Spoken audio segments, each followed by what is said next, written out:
Oke.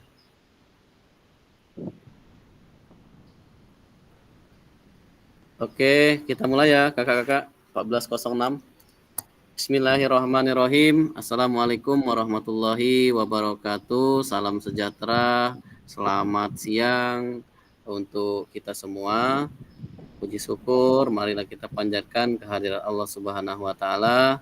Karena berkat rahmatnya lah kita dapat berkumpul di ruang virtual ini dalam rangka melanjutkan materi desiminasi PKG PJOK tahun 2024. Selawat beriring salam juga tak henti-hentinya kita sampaikan kepada junjungan kita Nabi besar Muhammad Sallallahu Alaihi Wasallam. Semoga kita yang berada di ruang virtual ini menjadi pengikutnya hingga akhir zaman, mendapat syafaatnya hingga akhir zaman nanti. Amin. Kakak-kakak, saya izin langsung share screen ya, sambil berjalan. Oke.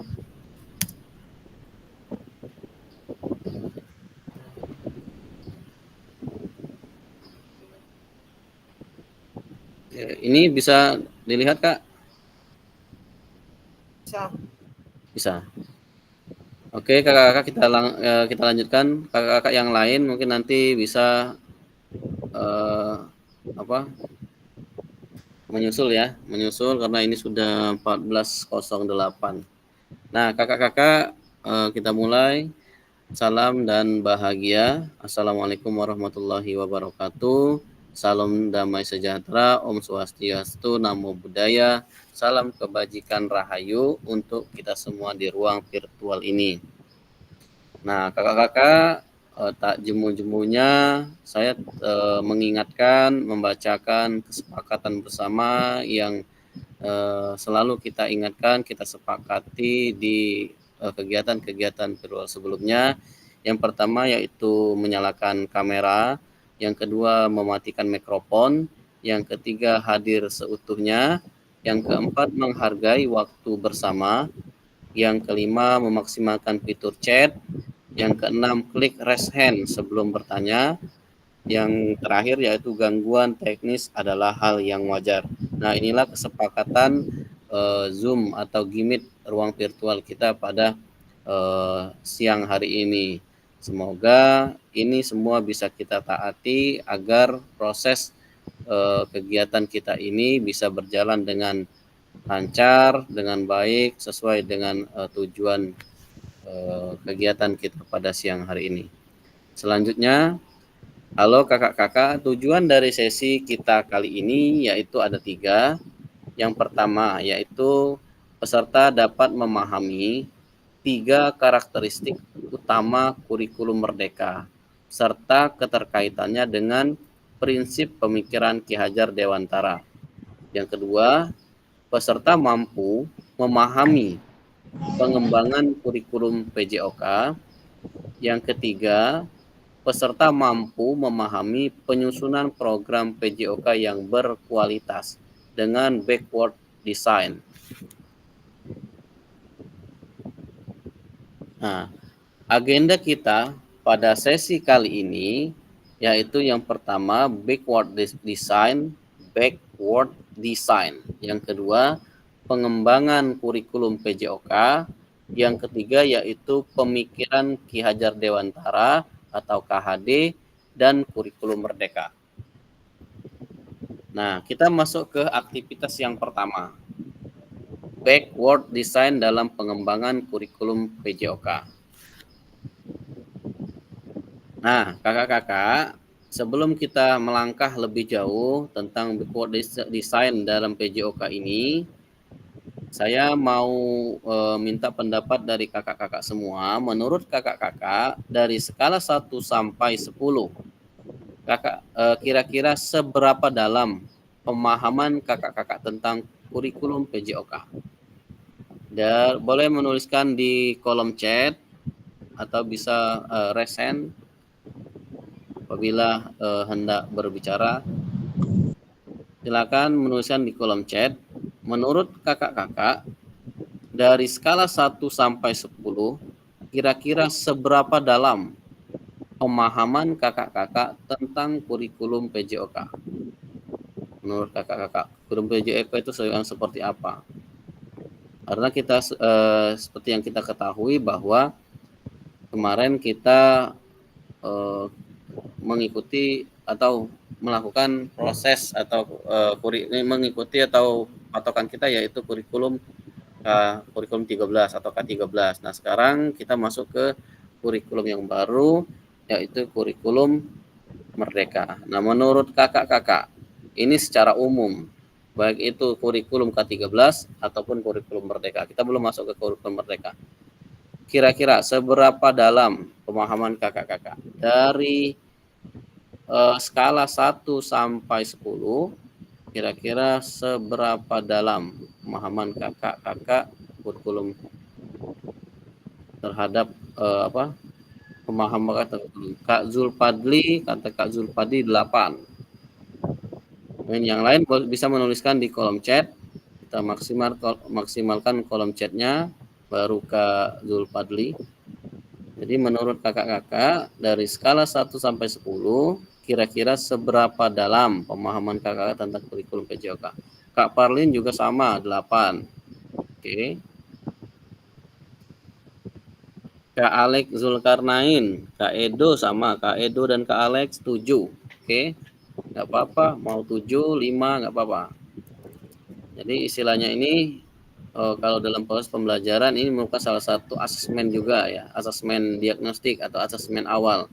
Jadi sebelum kita belajar, saya mau tahu dulu pemahamannya kakak-kakak dari 1 sampai 10 berapa. Kak Pipani di angka 6. Oke. Apa-apa. Kak Taufik Hidayatullah juga di angka 6. Kak Agus di angka 7.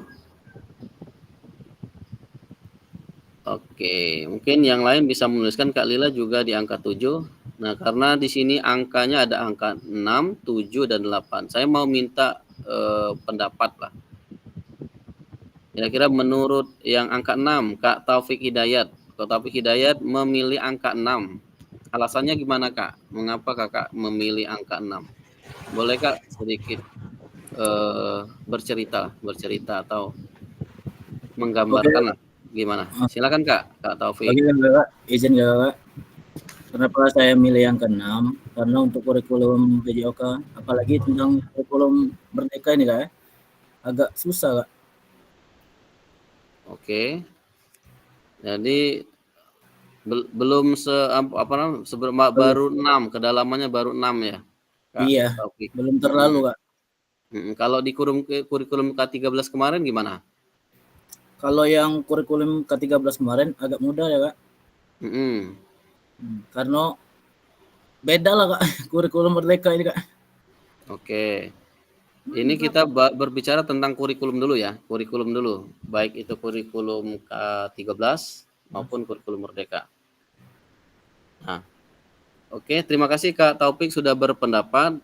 Saya minta yang angka 7 dari Kak Lila, perwakilan dari angka 7.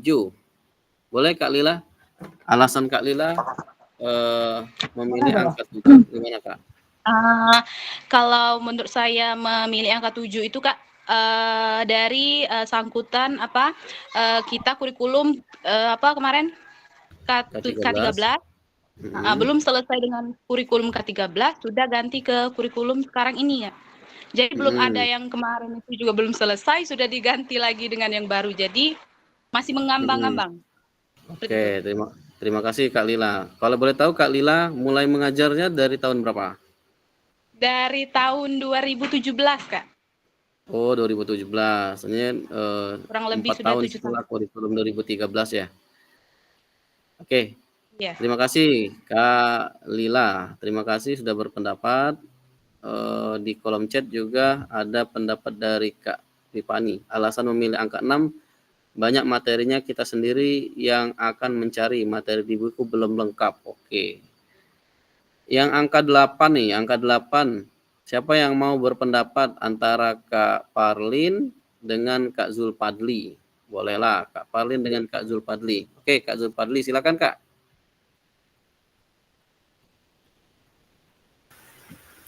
Menurut saya memilih angka 8 dikarenakan kurikulum Merdeka ini lebih fleksibel dan sesuai dengan kebutuhan untuk siswa juga. Oke. Jadi menurut Kak Zulfadli, pemahaman Kak Zulfadli tentang kurikulum PJOK ya. Kurikulum PJOK sudah angka 8. Oke. Artinya sedikit tadi Kak Zulfadli sudah menyinggung kurikulum Merdeka yang lebih fleksibel, lebih fleksibel ya, lebih mudah dari kurikulum K13. Oke, nanti kita gali lebih dalam. Terima kasih sudah berpendapat, baik itu menyampaikan secara langsung maupun melalui kolom chat kita. Izin lanjutkan. Nah, sekarang apa tujuan dari adanya pelajaran PJOK di sekolah? Silakan menjawab di kolom chat. Nah, menurut kakak-kakak silakan tuliskan apa tujuan dari adanya pelajaran PJOK di sekolah. Jadi istilahnya itu sebelum kita mau mengajar atau memberikan materi, kita harus tahu dulu tujuan kita ngajar itu anak-anak untuk apa. Kalau ibaratnya matematika, anak-anak supaya bisa berhitung nanti ketika mereka di masyarakat, hal kecil saja, ibaratnya dia ke warung, dia bisa berbelanja dan bisa menghitung berapa jumlah yang dia beli dan berapa istilahnya uangnya kembaliannya seperti itu. Oke. Ada pendapat dari Kak Ari agar tubuh menjadi bugar. Jadi tujuan PJOK itu salah satunya kata menurut Kak Ari agar tubuh menjadi bugar. Oke. Kalau Kak Parlin untuk membentuk mental siswa. Oke, membentuk mental siswa. Yang lain boleh? Oke. Kak Lila tujuannya adalah mengembangkan anak secara fisik dan mental. Oke, tujuannya mengembangkan anak secara fisik dan mental. Jadi yang dikembangkan itu menurut Kak Lila tidak hanya fisik tetapi mental juga. Good. Kita tunggu yang lain juga. Silakan dituliskan di kolom chat kakak-kakak. Apa tujuan dari adanya pelajaran PJOK di sekolah? Kira-kira ada tujuan enggak? PJOK itu untuk apa PJOK diadakan di sekolah itu?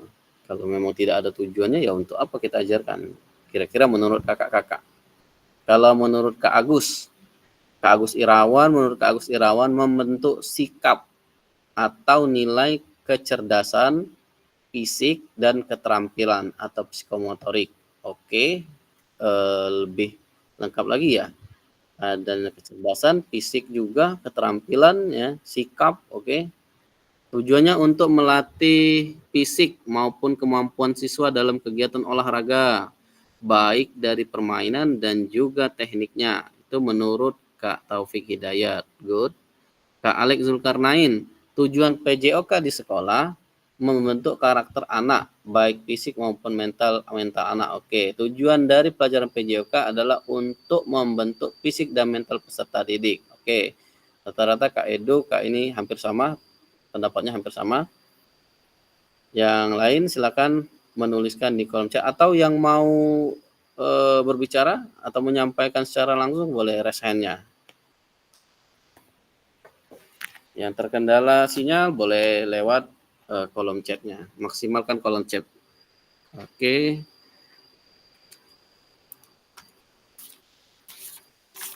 Tujuan dari adanya pelajaran PJOK di sekolah, kira-kira menurut kakak-kakak tujuannya apa?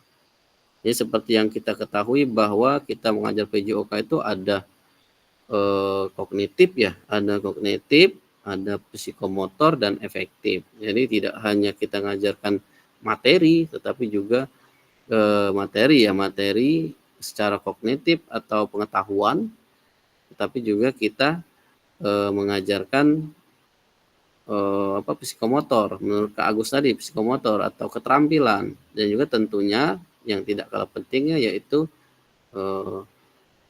efektifnya atau nilai atau karakter anak.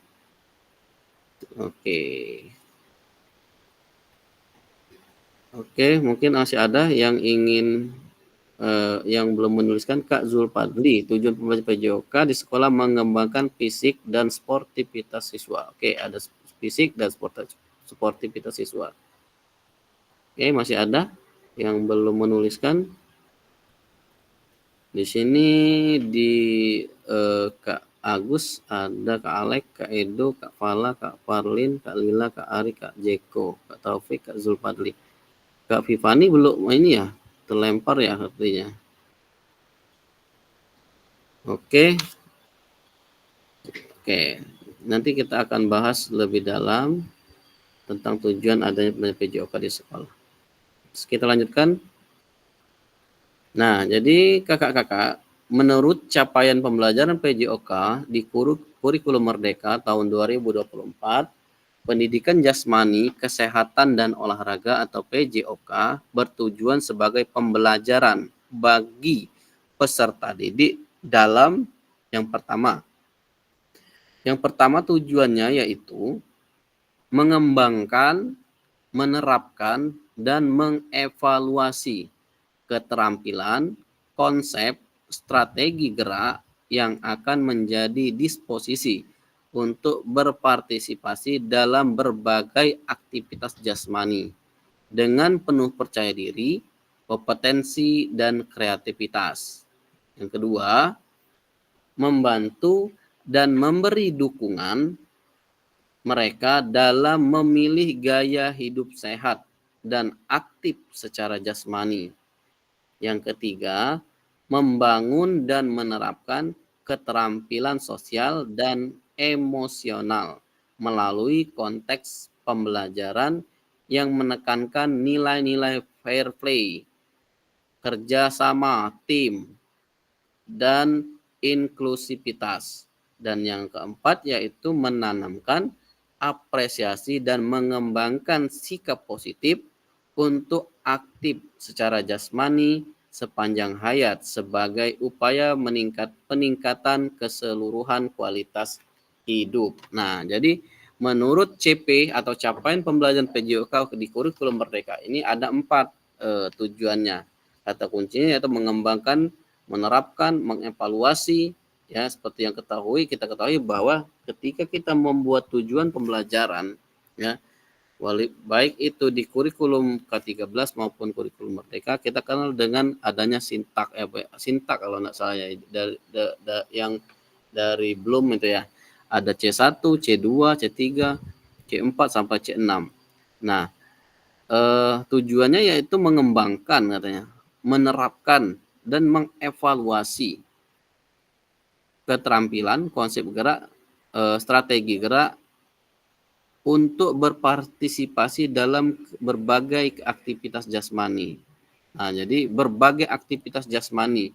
Jadi tidak hanya aktivitasnya itu tidak hanya hanya bermain bola saja ibaratnya.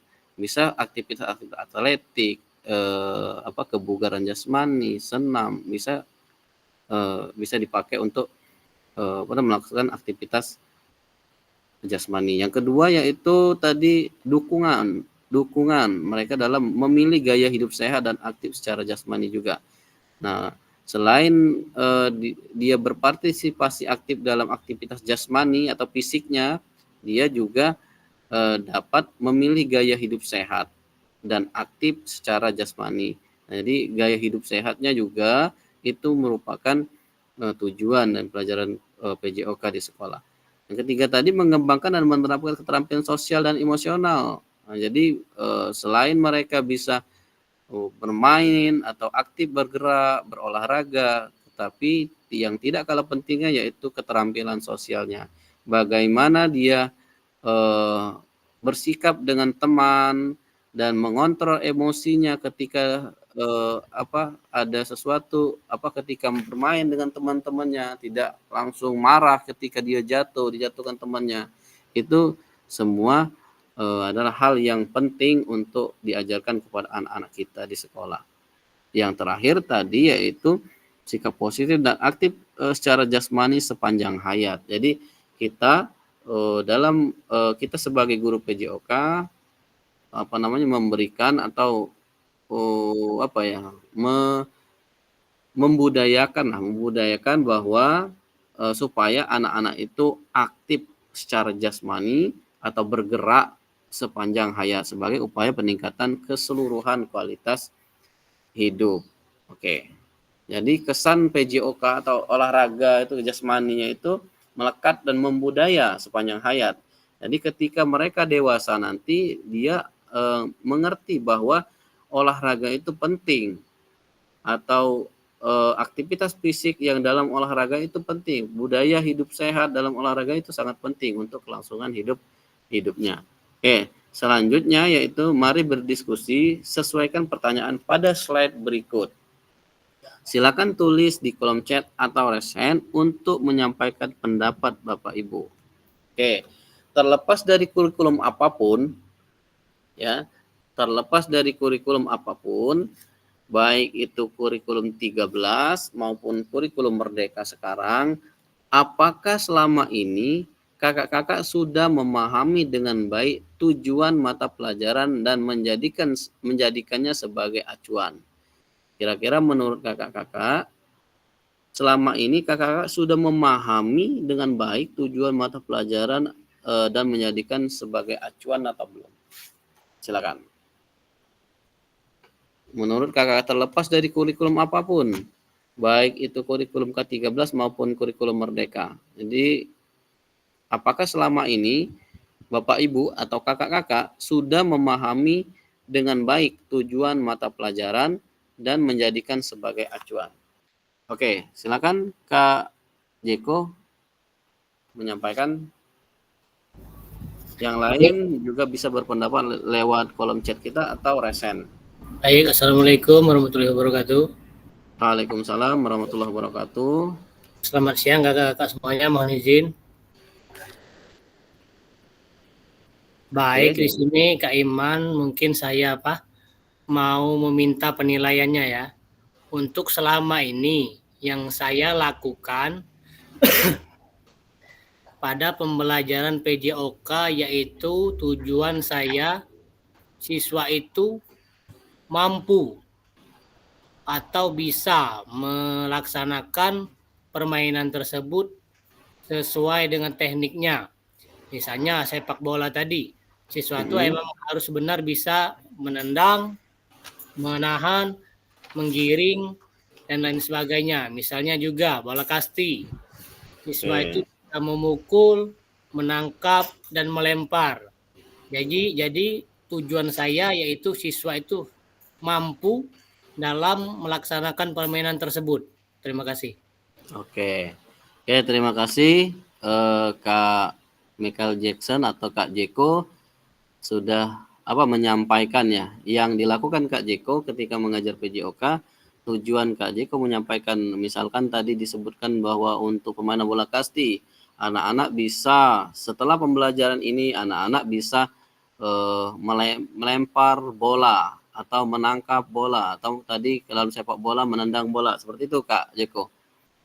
Oke, menurut kakak-kakak yang lain gimana? Menurut kakak-kakak lain kita berdiskusi, kita cari kita samakan persepsi lah, dalam persepsi berbagi apa tadi yang dialami oleh Kak Michael Jackson atau Kak Jeko tentang tujuan Kak Jeko memberikan pembelajaran PJOK.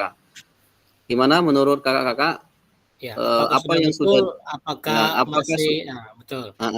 Apakah yang disampaikan Kak Jeko tadi tujuan pembelajaran apakah sudah betul atau ada yang keliru? Kalau memang ada yang keliru apa? Terus kalau sudah betul gimana? Yang kakak-kakak gimana? Oke. Siap, betul. Yang lain silakan. Yang lain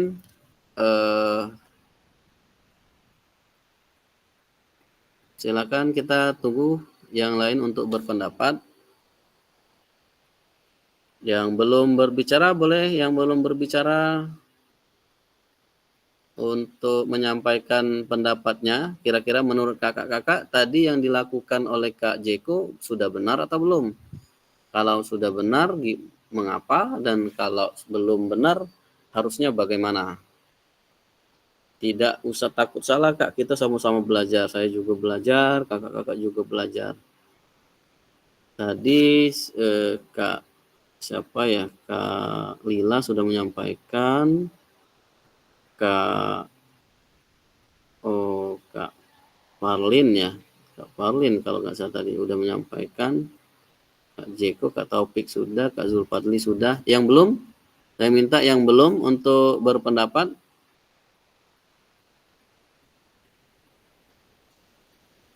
Kalau Kak Dika ada Kak Dika? Kak Dika? Halo Kak Dika? Kak Dika gimana Kak? Kalau menurut Kak Dika gimana?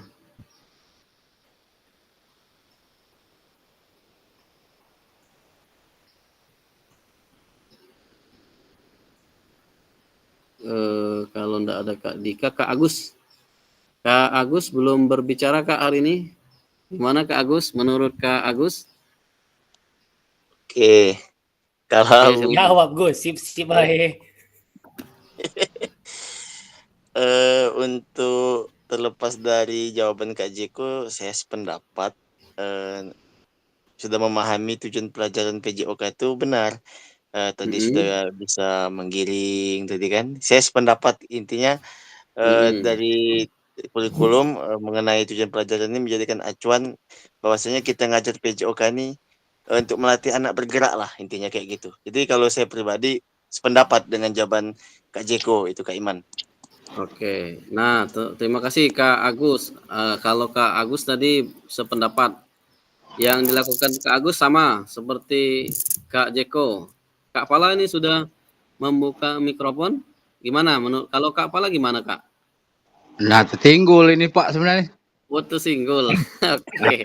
Ini saya Itulah coba namanya rezeki tidak bakal Tertinggal, kemana. tapi jawabannya mantap tapi. sudah benar punya Pak Jackson. Cuman sedikit saya akan menambahkan. Kita harus memahami yang pertama pengertian dari olahraga. Jadi menurut saya olahraga itu suatu aktivitas yang melakukan gerakan. Nah, umpama begini Bapak, kira-kira Pak ya, saat kita mengajar, murid tersebut bisa bergerak. Benar atau salah, yang penting dia dapat keringat.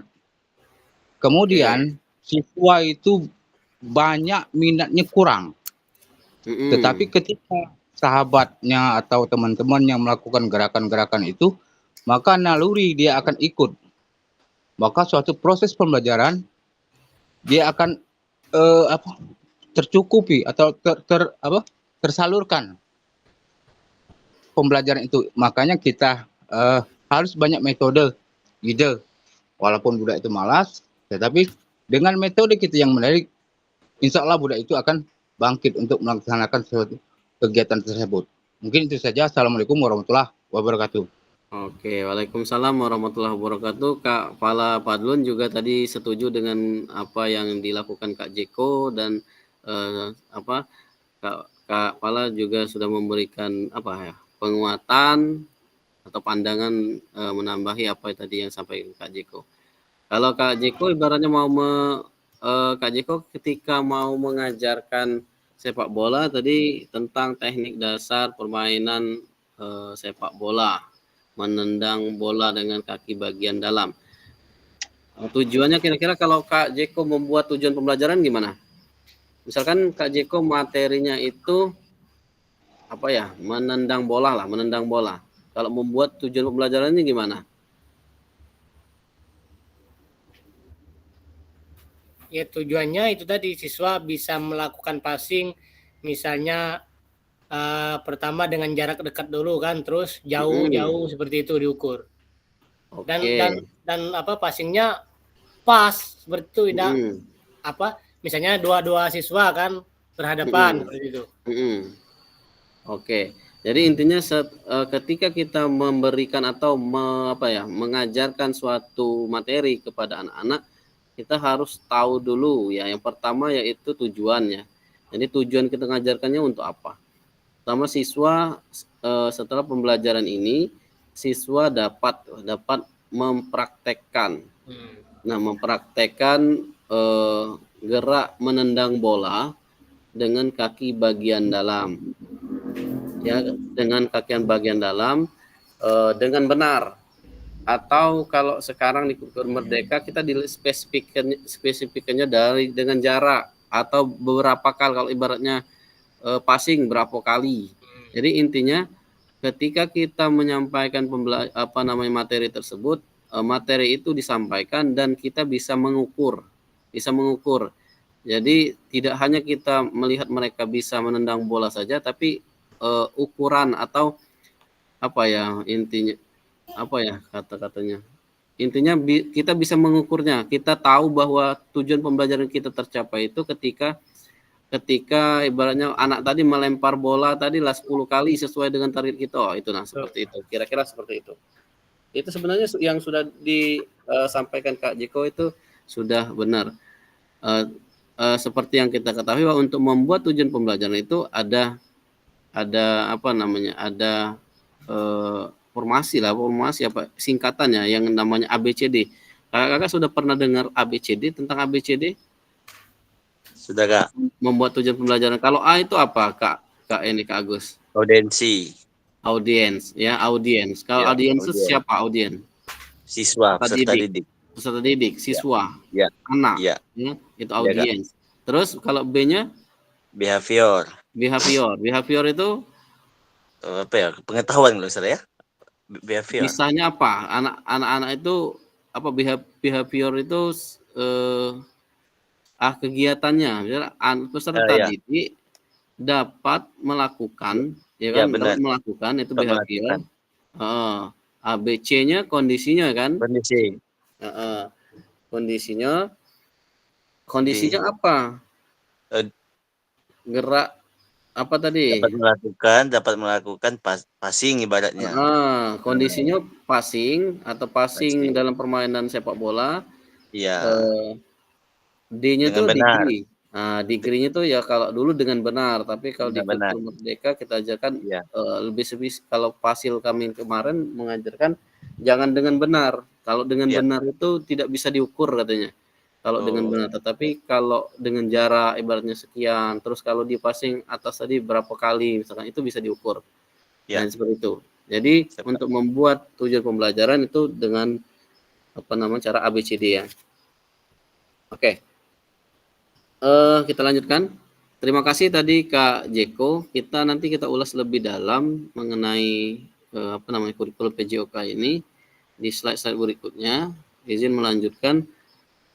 Nah, dalam konteks kurikulum Merdeka, apakah tujuan-tujuan ini bisa dicapai? Dalam konteks kurikulum Merdeka, apakah tujuan-tujuan ini bisa dicapai? Menurut kakak-kakak, apakah bisa dicapai dari kurikulum Merdeka? Dari kurikulum Merdeka itu kan patokan kita materi kita lebih fleksibel ya. Kata siapa tadi ya yang mengatakan lebih fleksibel? Kita bisa memilih materi esensial katanya kan, materi yang penting. Jadi di kurikulum Merdeka kita tidak dipaksakan untuk menyampaikan semua materi itu kepada anak-anak, tetapi kita bisa memilih. Misalkan untuk permainan bola besar misalkan, permainan bola besar, kita melihat daya dukung itu fasilitasnya, input siswa, dan apalagi ya satunya saya lupa. Jadi kita melihat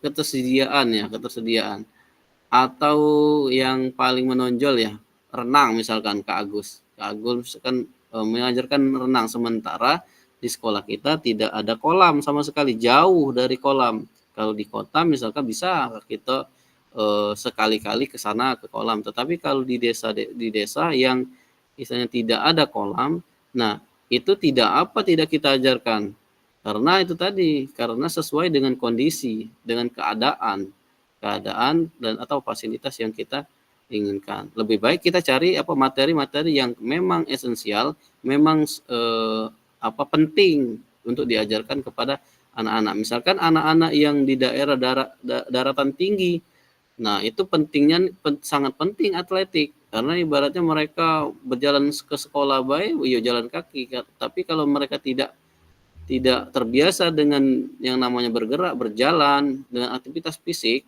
itu tidak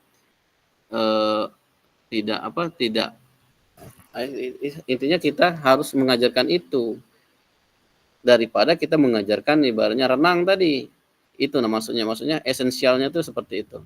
Jadi anak-anak di dataran tinggi yuk kita ajarkan yuk atletik misalkan, lebih kebanyakan atletiknya daripada kita mengajarkan dia berenang. Untuk apa dia berenang? Karena aktivitas keseharian mereka itu gerak, berjalan di darat misalkan. Secara sederhananya seperti itu. Nah, dalam konteks tujuan bisa tercapai, selanjutnya memahami tujuan umum penting sebagai acuan untuk memahami muara atau akhir pembelajaran. Untuk mencapai tujuan umum ini, pemerintah sudah menurunkan ke dalam CP atau capaian pembelajaran dan mempersilakan guru atau satuan pendidikan untuk menurunkannya lagi ke tujuan pembelajaran. Nah, seperti yang kita ketahui kalau di kurikulum Merdeka ini kita terbiasa, kalau di kurikulum K13 kita tahu terbiasa dengan yang namanya RPP, rencana pelaksanaan pembelajaran. Tetapi di kurikulum Merdeka kita di modul ajar ya, kita dikenalkan dengan modul ajar. Nah, di kurikulum Merdeka juga tujuan pembelajaran itu namanya CP ya, capaian pembelajaran yang nantinya diturunkan menjadi TP atau tujuan pembelajaran. Dari CP tadi, capaian pembelajaran itu sudah ditentukan oleh pemerintah sesuai dengan fase-fase. Untuk yang SD fasenya fase A, fase B, fase C. Nah, untuk yang SMP itu fasenya fase D ya, D, dan SMA, SMK itu fase E dan fase F. Nah, apa ya tadi? Nah, jadi ini saya kasih lihat sedikit. Nanti ini saya bagikan CP terbaru ya, CP terbaru dari kurikulum Merdeka yang sudah diberikan pemerintah. Izin stop dulu.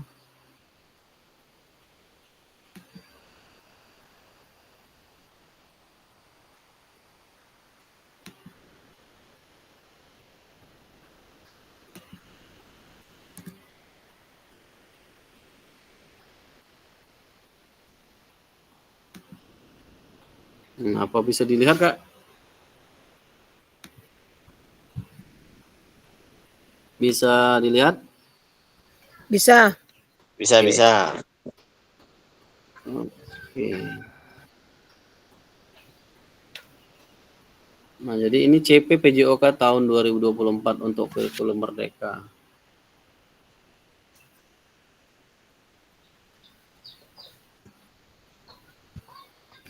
Ini capaian pembelajaran kesehatan nasionalnya ini secara umum. Terus CP ini, capaian pembelajaran ini dibagi ke dalam beberapa fase. Tujuan mata pelajaran PJOK adalah sebagai mengembangkan kesadaran tentang arti aktivitas jasmani, mencapai pertumbuhan dan penolakan tubuh secara serta gaya hidup aktif sepanjang hayat, mengembangkan keterampilan diri, mengembangkan pola gerak dasar, keterampilan gerak motorik, meletakkan landasan karakter moral, menciptakan suasana yang rekreatif, mengembangkan pengetahuan keterampilan untuk memiliki pola hidup aktif. Yang ketujuh, pengembangan profil pelajar Pancasila, beriman, bertakwa kepada Tuhan Yang Maha Esa, kreatif, gotong royong, kebinekaan global, beranarkis dan mandiri melalui aktivitas jasmani. Karakternya ini. Terus kita masuk ke elemen. Nah, jadi di kurikulum Merdeka ini kita ada elemen, ada elemen dalam PJOK, elemen dan deskripsi elemen mata pelajaran PJOK. Jadi ada beberapa elemen dalam PJOK. Yang pertama itu terampil bergerak. Elemen ini merujuk pada pembelajaran keterampilan gerak fundamental dan spesifik yang esensial untuk dapat terlibat dalam aktivitas jasmani dan gaya hidup sehat. Peserta didik juga menerapkan konsep dan strategi gerak untuk meningkatkan penampilan dan bergerak dengan kompeten dan serta percaya diri. Konteks dan aktivitas pembelajaran ini beragam jenis sesuai dengan minat peserta didik, kebutuhan, dan konteks tempat mereka tinggal. Nah, ini yang tadi sampaikan yang esensial dan sesuai dengan keadaan mereka gimana.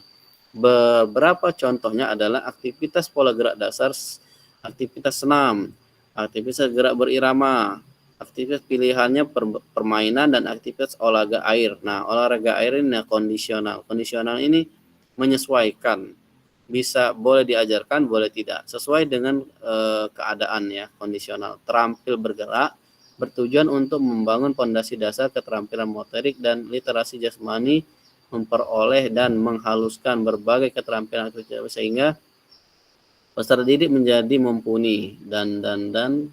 Nah, selain tadi terampil bergerak, ada elemen belajar melalui gerak. Belajar melalui gerak, konten pendidikan jasmani olahraga kesehatan dalam elemen ini difokuskan pada keterampilan personal dan sosial yang dikembangkan melalui partisipasi dalam gerak dan aktivitas jasmani. Keunikan pendidikan jasmani, olahraga, dan kesehatan dalam memfasilitasi keterampilan ini adalah melalui pembelajaran yang menekankan fair play dan kerja tim. Selanjutnya, nanti ini saya share lagi ya ke kakak-kakak CP atau capaian pembelajar PJOK dari pemerintah. Nah, ini gaya hidup aktif. Ya, elemen ini juga menitik beratkan pada promosi gaya hidup aktif dan mengembangkan kapasitas peserta didik untuk merancang, menerapkan, dan mengevaluasi kebugaran mereka sendiri. Dan yang terakhir yaitu memilih hidup yang menyenangkan. Jadi ada 4 elemen dalam pendidikan jasmani secara keseluruhan. Nah, dari elemen-elemen tersebut dibagi beberapa diturunkan menjadi capaian pembelajaran. Capaian pembelajaran ada di fase A, fase B, fase C, fase D, E, dan F. Untuk fase A ini umumnya untuk usia mental 7 tahun atau kelas 1 dan kelas 2. Capaian pembelajarannya yaitu peserta didik dapat menunjukkan keterampilan gerak fundamental. Gerak fundamental itu gerak dasar ya, dan mempraktekkan dalam berbagai permainan olahraga. Peserta didik menirukan berbagai cara gerakan tubuh dan berpartisipasi dalam berbagai aktivitas jasmani dan eksplorasi manfaatnya. Fase A ini elemennya sama yang tadi, elemen terampil bergerak, belajar melalui gerak, gaya hidup aktif, dan memilih hidup yang menyehatkan. Untuk fase B ini kelas 3 dan kelas 4. Pada akhir fase B tadi dapat menunjukkan keterampilan gerak fundamental dan menerapkan aktivitas permainan olahraga. Peserta didik menerapkan dan menyesuaikan strategi gerak untuk mendapatkan capaian keterampilan gerak. Ini untuk kelas 3 dan kelas 4. Kelas 4 SD. Nah, untuk yang kelas 5 ini fase C, mampu mempraktekkan variasi. Nah, intinya sebenarnya kegiatan kita itu hampir sama, kurikulum K13 maupun kurikulum Merga. Hanya beda ada ini elemennya. Kalau dulu ada psikomotor, kognitif, psikomotor, dan efektif, ini istilahnya hampir beda-beda tipis lah ya, beda-beda tipis, hampir sama. Nah, di dalam kurikulum Merdeka, ini nanti saya kirim di grup elemen ini. CP ini, izin stop dulu. Kita ke sini lagi.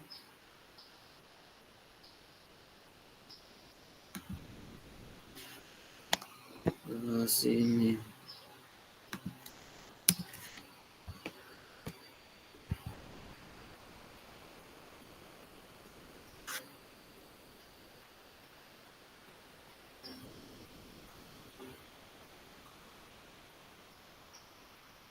Nah, memahami tujuan penting sebagai acuan untuk memahami muara akhir pembelajaran. Untuk mencapai tujuan umum ini, pemerintah sudah menurunkannya ke dalam CP dan mempersilakan guru atau satuan pendidikan yang menurunkannya lagi ke dalam tujuan pembelajaran. Nah, Jadi di kurikulum Merdeka kita bisa sekolah atau guru bisa memilih materi mana yang kira-kira esensial, materi esensial yang nantinya kakak akan buat ke TP, tujuan pembelajaran. Selanjutnya kita masuk ke sini. Bagaimana memastikan agar pengajaran yang kita lakukan benar-benar menyasar tujuan pembelajaran? Karena seringkali pengajaran langsung fokus pada materi atau aktivitas apa yang harus dilakukan murid. Nah, kira-kira menurut kakak-kakak bagaimana caranya memastikan agar pengajaran yang kita lakukan benar-benar menyasar pada tujuan pembelajaran? Apa yang kita lakukan? Ada yang ingin berpendapat? Kira-kira bagaimana? Bagaimana memastikan agar pengajaran yang kita lakukan benar-benar menyasar pada tujuan pembelajaran? Karena seringkali pengajaran langsung fokus pada materi atau aktivitas apa yang harus dilakukan murid. Ada yang ingin berpendapat? Silakan.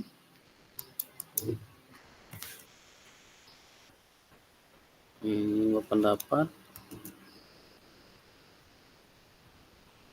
Oke. Gimana?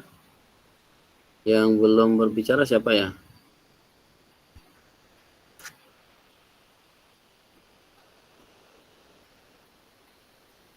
Kak Hendriansa, ada Kak Hendriansa? Kak Hendri? Kak Hendri, gimana Kak Hendri?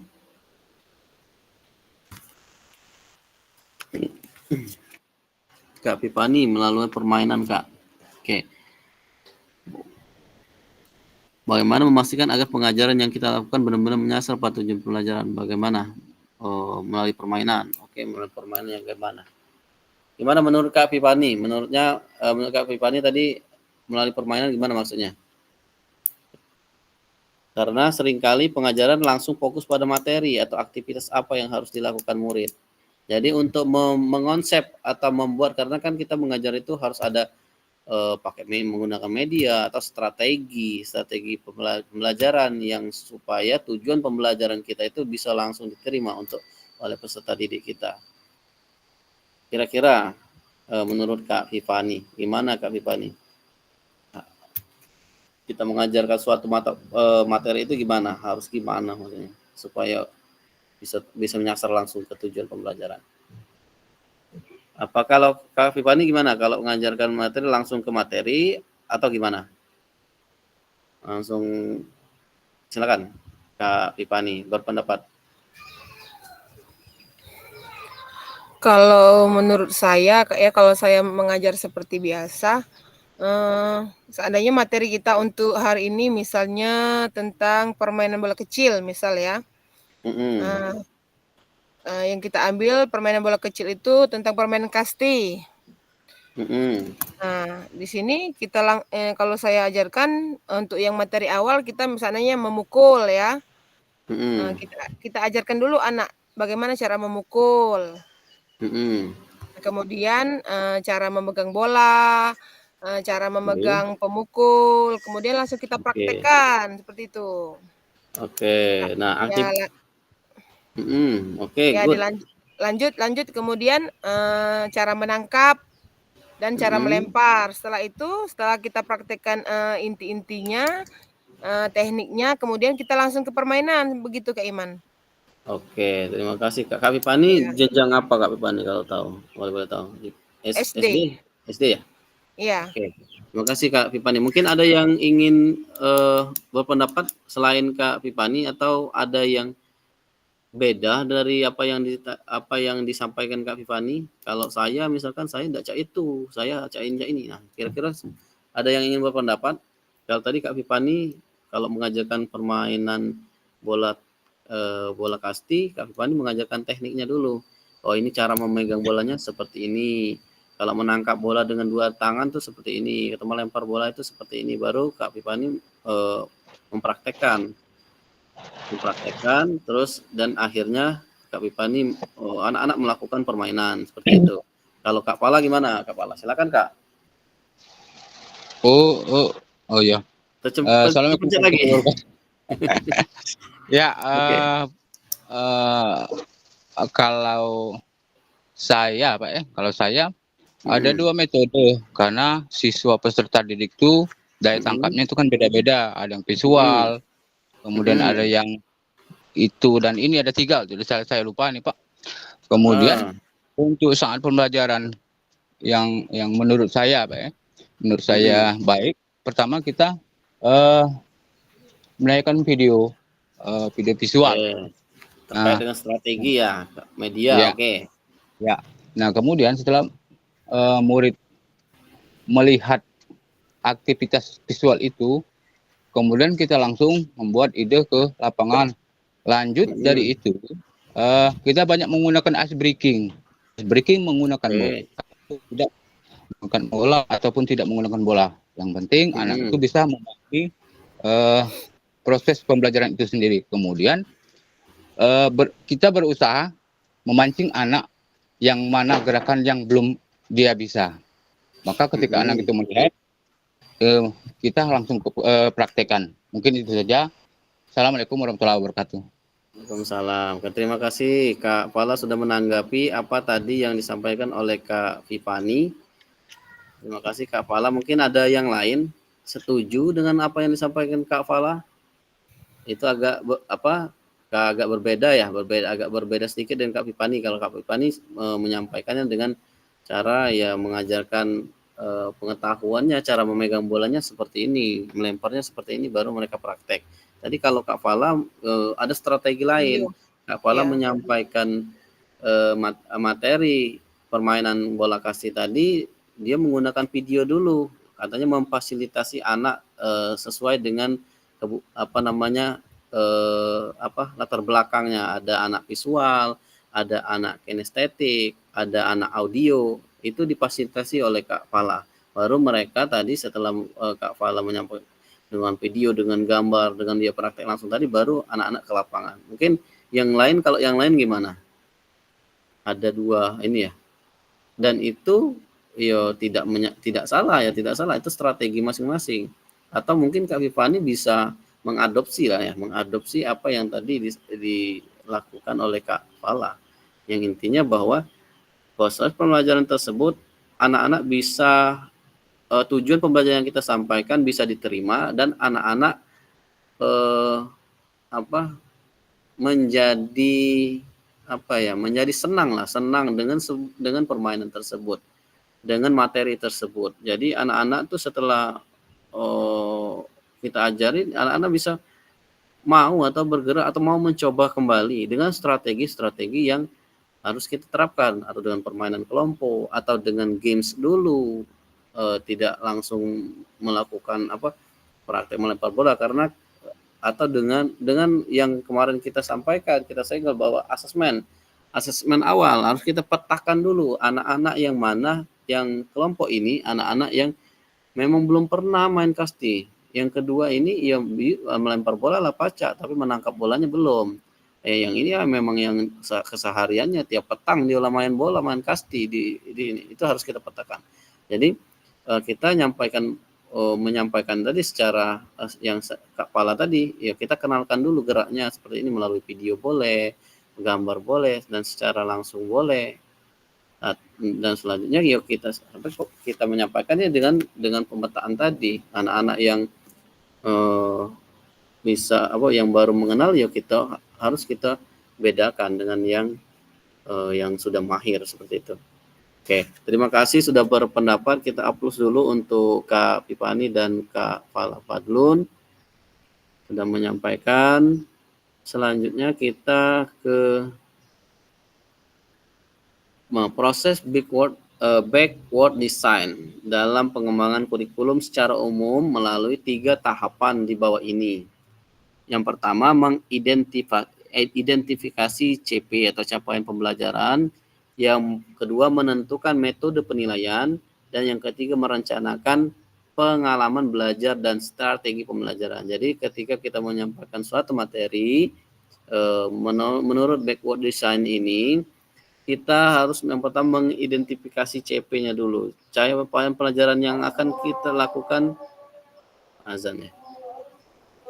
Kita lanjut aja Kak ya. Nanti sholat asarnya mungkin kita lakukan. Atau yang mau izin sholat nggak apa-apa, silakan kalau yang mau izin sholat. Lanjut, Baru lanjut ya. Kita sambil lanjut. Nah, saya lanjutkan, tapi yang mau izin sholat tidak apa-apa. Oke, nah sama-sama azan juga ya Kak Pipani. Iya. Oke, kita lanjutkan.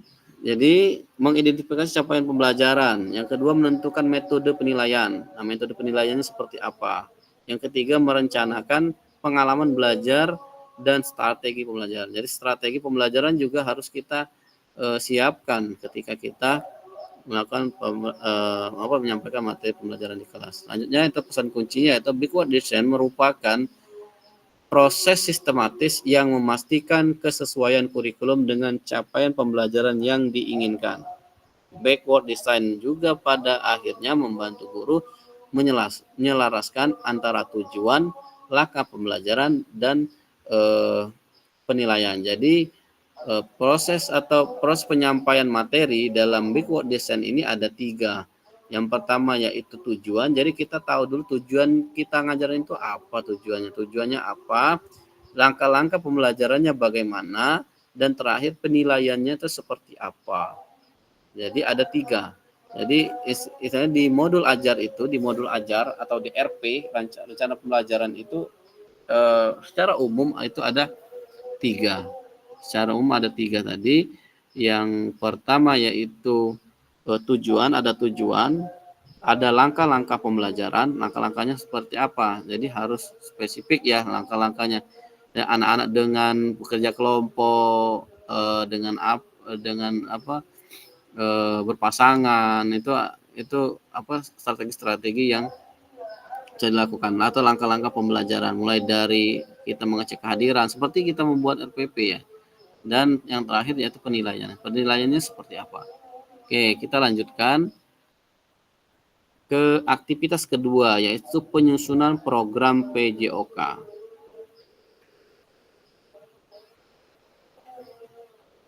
Kurikulum berbasis standar, manakah yang benar definisi di bawah ini? Nah, jadi kakak-kakak kita akan bermain kuis kuis ini ya tentang kurikulum. Kuis ada 3 buah pertanyaan yang kakak-kakak akan tebak. Nah, menurut kakak-kakak, kurikulum merupakan seperangkat aktivitas untuk menguasai keterampilan. Benar atau salah? Kira-kira menurut kakak-kakak, kurikulum itu merupakan seperangkat aktivitas untuk menguasai keterampilan. Kira-kira benar atau salah? Boleh memanfaatkan kolom chat. Kak Pipa ini benar. Kalau Kak Taufik juga benar. Yang lain? Kurikulum merupakan seperangkat aktivitas untuk menguasai keterampilan. Benar Kak Kak Parlin? Benar juga. Kak Parlin, Kak Pipani, Kak Parlin, yang lain Kak Taufik, baru 3 yang menjawab atau merespon. Yang lain?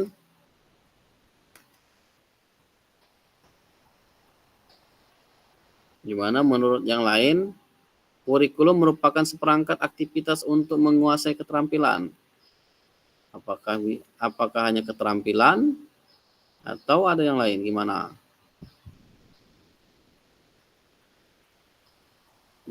Kak Palin benar, Kak Taufik benar, Kak Oprandi Arista benar. Yang lain bisa menuliskan di kolom chat. Atau kalau yang mau Kak Dika juga benar. Yang mau berbicara nggak apa-apa, silakan raise hand untuk menyampaikan. Kita tunggu yang lain.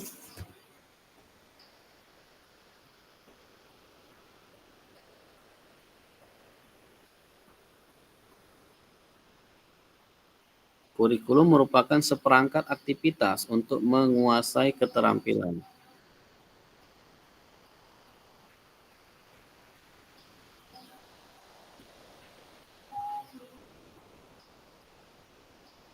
Ada pendapat dari Kak Dika, benar Kak? Kak Oprandi benar, Kak Parlin benar, Kak Taufik benar, Kak Pipani benar. Yang lain boleh menuliskan. Dan ternyata di pernyataan pertama ini, yaitu kurikulum merupakan seperangkat aktivitas untuk menguasai keterampilan. Jawabannya adalah salah. Jadi kurikulum itu tidak hanya keterampilan, semuanya ya, bahwa itu pengetahuan, keterampilan, karena kurikulum itu kecakupannya luas, tidak hanya keterampilan. Di pernyataan kedua tentang buku teks, peserta didik dapat dikatakan adalah suatu kurikulum. Kira-kira menurut kakak-kakak, buku itu kurikulum atau bukan? Benar atau salah? Kurikulum, buku teks dapat dikatakan adalah suatu kurikulum. Salah. Kak Pipani berpendapat salah. Kak Lila, gimana? Kak Lila mau menyampaikan? Silakan Kak Lila. Ya, kalau Oke, menurut silakan, Kak. saya itu buku teks itu bukan itu tidak bisa dikatakan sebagai suatu kurikulum, karena suatu kurikulum itu kata Kak Iman tadi mencakup keseluruhan. Karena kita belajar bukan hanya dari buku, tetapi bisa dari internet dan lain sebagainya. Oke, thank you. Terima kasih Kak Lila, terima kasih sudah berpendapat. Atau ada yang lain? Buku teks peserta didik dapat dikatakan adalah suatu kurikulum. Buku teks itu kurikulum atau bukan? Di kolom chat boleh dimanfaatkan atau menyampaikan secara langsung seperti yang tadi Kak Lila sampaikan. Kalau Kak Pipani salah, buku adalah panduan. Good. Kak Dika salah juga. Yang lain yang belum menuliskan, ini lagi ngapain ini? Lagi sholat? Lagi apa? Lagi ngopi. Di layar saya ini yang aktif ada Kak Jeko ya. Ya oke, silakan Kak Jeko. Kami mau dengar suara emasnya Kak Jeko, silakan. Baik, kalau menurut saya buku teks itu termasuk dalam kurikulum, betul? Betul. Alasannya gimana Kak? Karena buku teks itu kan ada isi dan panduan-panduan pembelajaran. Terima kasih. Oke, ada pendapat berbeda dari Kak Jeko. Terima kasih Kak Jeko. Kalau kata Kak Jeko, iya, buku teks itu adalah kurikulum, satu kurikulum. Kak Pala. Buku teks adalah Buku teks bisa buku teks peserta didik dapat dikatakan adalah suatu kurikulum. benar atau salah Pak? Benar Pak.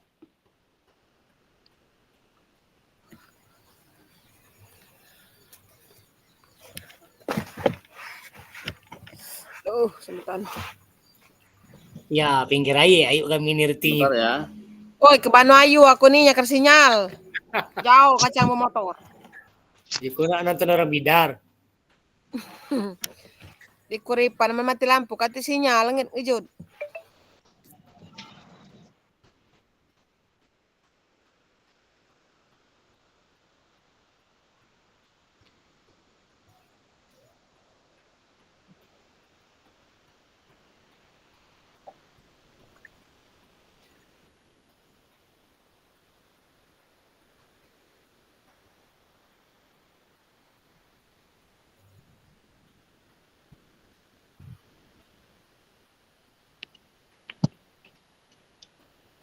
Ya gimana tadi Kak Pala, mohon maaf. Ya, menurut saya itu benar Pak, karena dalam setiap pembuatan RPP ataupun modul itu biasanya ada lampiran. Nah, jadi buku penerjemah ini, penerbit ini, menurut saya itu benar Pak.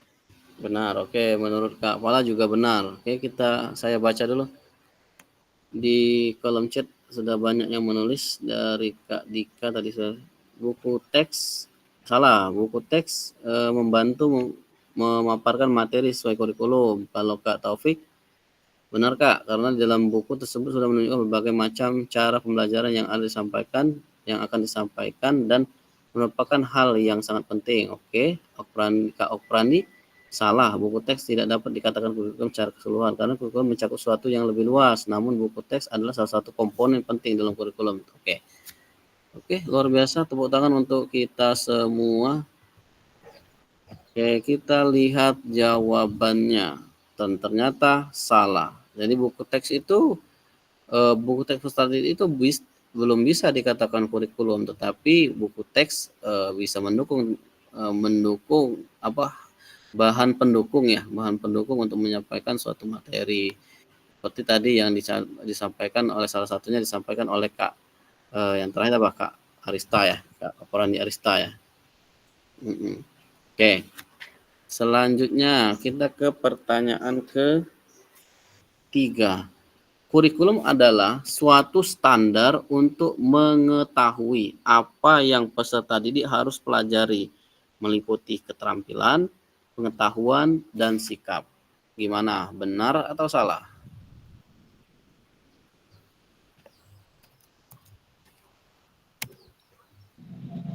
Benar, Pak. Pendapat benar. Kak Pipani di pinggir sungai cari sinyal Kak Pipani? Iya, benar. Oh, di rumah gimana? Di rumah kenapa Kak? Mati lampu. Sama siapa Kak? Aman Kak apa Kak di pinggir sungai? Aman. Aman. Kalau Apa yang Anyut. berkuasa sini? Oke, kalau memang ini tidak memungkinkan nggak apa-apa Kak, dari rumah aja. Aman-aman. Dekat rumah ibu sini. Oh, dekat rumah ibu. Oke lah.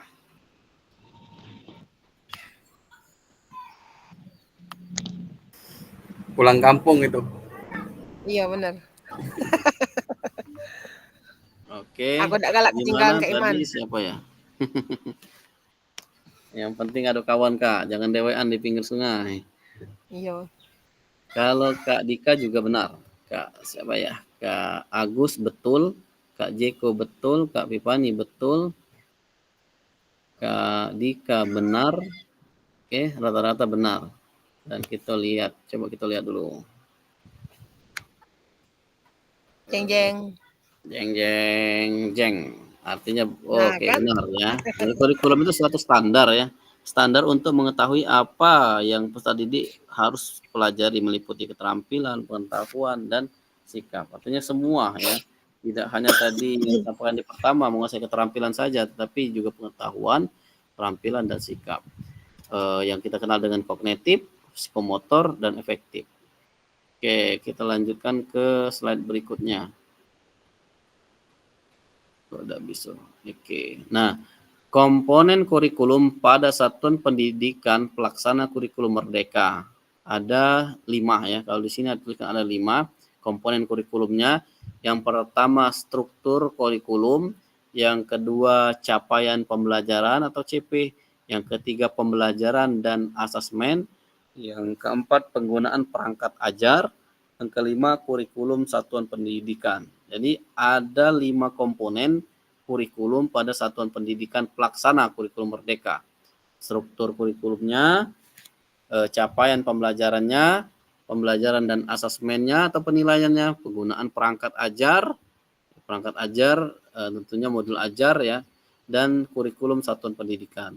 Komponen kurikulum satuan pendidikan dikembangkan dan digunakan di satuan pendidikan. Terdiri dari karakteristik satuan pendidikan, visi, misi, dan tujuan satuan pendidikan, pengorganisasian pembelajaran, dan perencanaan pembelajaran. Jadi di kurikulum merdeka ini kita kenal dengan KOSP ya, kalau nggak salah ya. KOSP ya. Jadi kurikulum itu bisa dikembangkan dan digunakan di satuan pendidikan yang kira-kira mana yang esensial, yang terdiri dari karakteristik satuan pendidikan, menyesuaikan dengan karakteristik satuan pendidikan. Karakteristik itu apa cirinya, pendidikan apa di sekolah tersebut, di kota, di desa, dimanapun, dan juga menyesuaikan visi misi. Jadi visi misi juga harus kita lihat. Jadi di dalam membuat kurikulum, makanya kurikulum tersebut sebenarnya itu kita harus kepala sekolah atau semua yang terlibat di dalam sekolah tersebut, semua aspek, semua warga sekolah itu harus dilibatkan dalam pembuatan visi dan misi sekolah. Dan visi dan misi sekolah itu juga tidak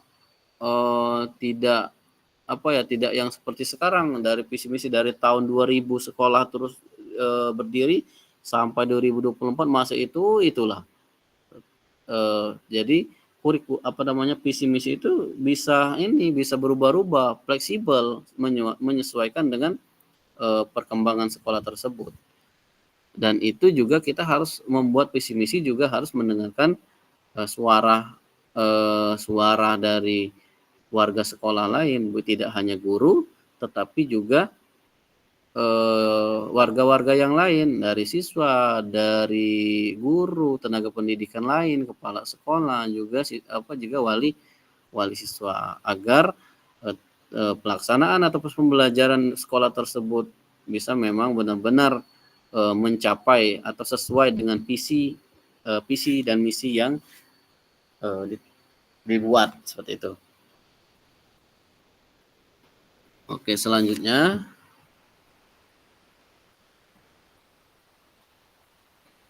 mengapa kurikulum operasional berbeda antar satuan pendidikan? Jadi kurikulum itu sebenarnya boleh berbeda. Sekolah Kak Pipani dengan sekolah Kak Ari boleh berbeda. Mengapa berbeda? Mungkin sekolah Kak Ari di tengah kota misalkan. Kalau sekolah Kak Pipani di desa, karena kalau kurikulumnya sama, satu istilahnya dibuat satu kabupaten Siko, misalkan satu kecamatan Siko, itu akan menyulitkan bagi sekolah yang tidak memiliki sarana dan prasarana yang sesuai dengan yang diminta kurikulum tersebut. Tapi sekolah bisa mengembangkan dan menyesuaikan dengan keadaan sekolah tersebut. Seperti yang tadi Kak Agus misalkan mau mengajarkan ibaratnya renang di SMP Gunung Megang, SMP di Gunung Megang, tetapi di sekolah SMP Gunung Megang ya sungai bae jauh ibaratnya kan, sungai jauh, kolam ndak kate, banyu susah. Nah, itu walaupun Kak Agus tadi sebagai ibaratnya kompetensinya sebagai pelatih renang, itu tidak bisa dipakai. Boleh Kak Agus tidak mengajarkan hal tersebut.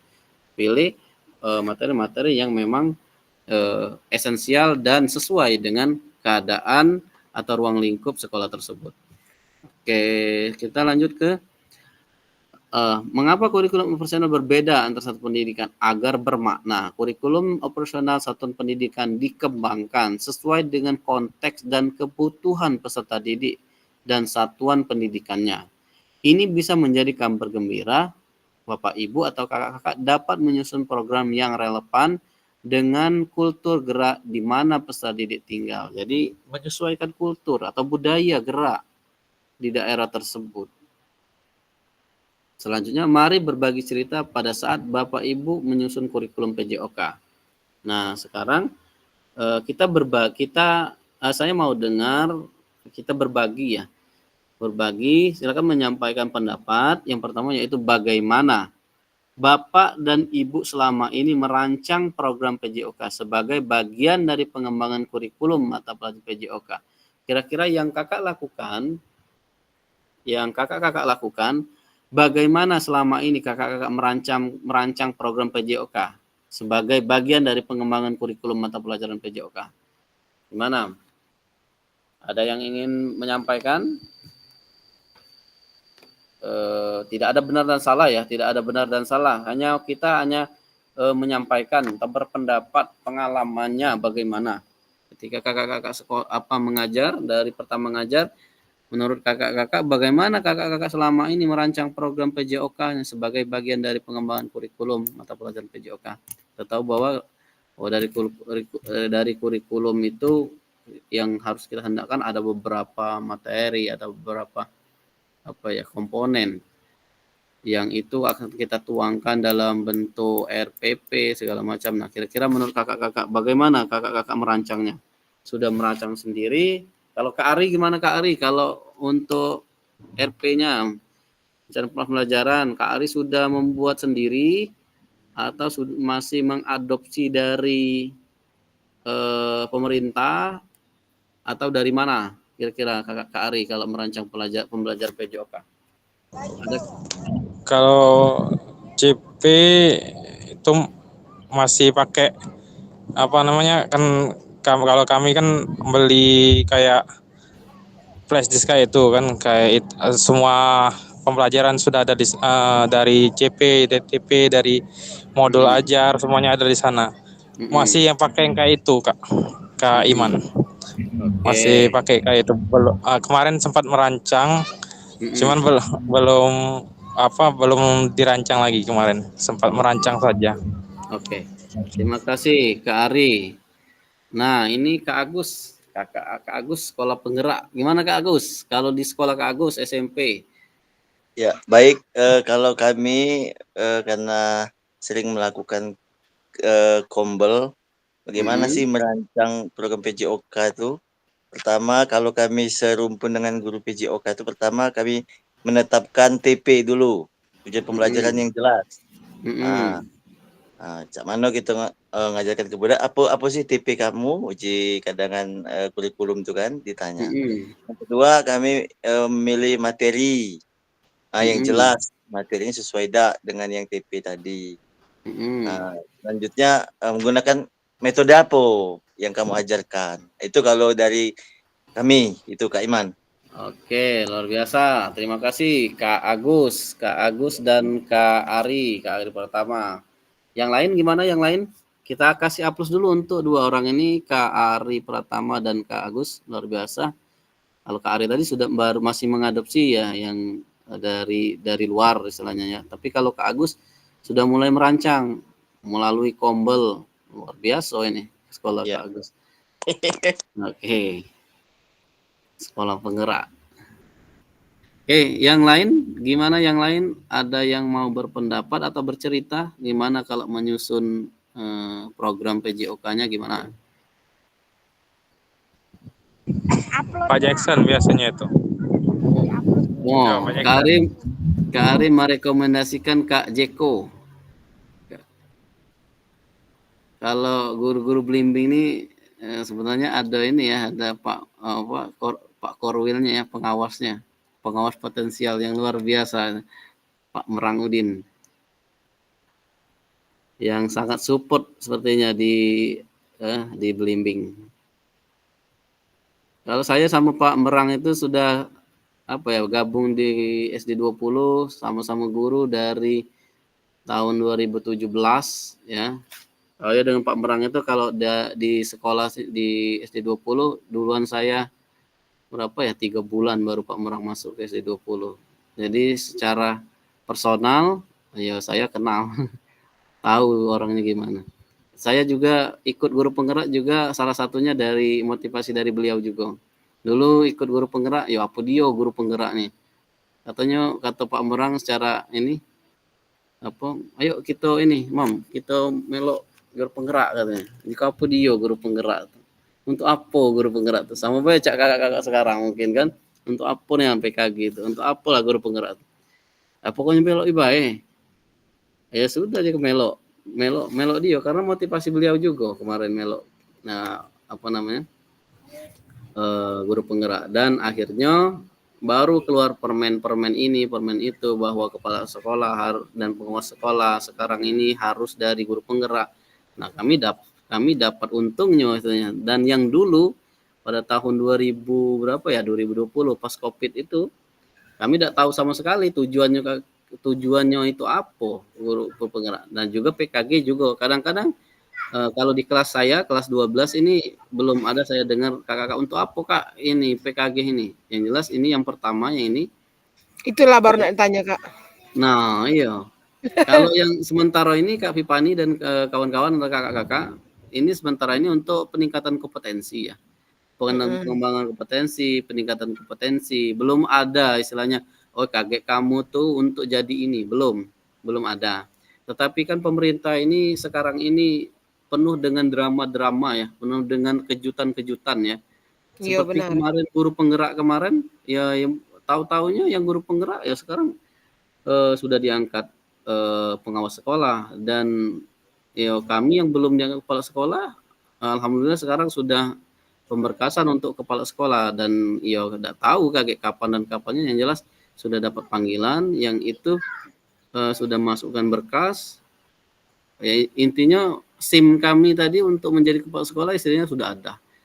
Seperti itu. Jadi kalau saya intinya mau jadi Apo KG itu yang penting saya ikuti serius dan sesuatu yang kita ikuti, kita perjuangkan, insya Allah KG ada manfaatnya. Pasti ada manfaatnya untuk kita pribadi maupun sekolah kita. Kalau saya seperti itu. Intinya kalau kita nak berjalan ke Palembang, istilahnya itu kan kita harus ada SIM. Nak bawa mobil, bawa motor harus ada SIM. Nah begitu juga kegiatan kita ini kakak. Mungkin sertifikat ini nanti mungkin akan memudahkan memudahkan